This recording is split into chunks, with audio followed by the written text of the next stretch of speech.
Edward Abair is a Vietnam veteran who looked for adventure.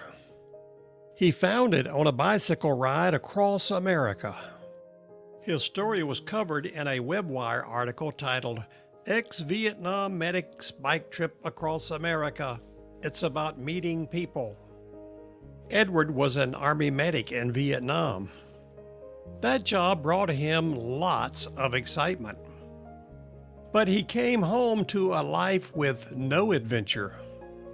Upon his return, he bounced around jobs of being a hospital orderly and a substitute teacher. As he worked those jobs, he began to think it would be too late to experience adventure by the age of 28.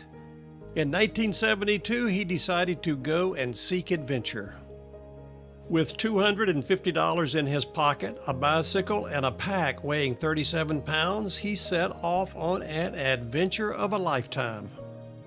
He pedaled his bicycle 5,800 miles solo from Long Beach, California to Miami, Florida to Boston, Massachusetts.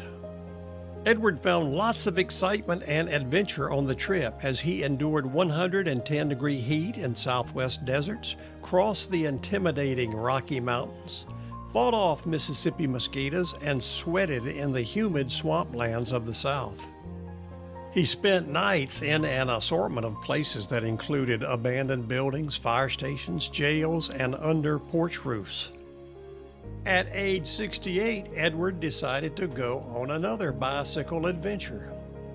This time it would be a reverse course of the Lewis and Clark expedition from Astoria, Oregon to St. Louis, Missouri. On this trip, he was shadowed by his wife in a car loaded with modern supporting equipment. Edward wrote a book about his bicycling adventures titled Discovering the U.S. on a Bicycle and 40 Years Later.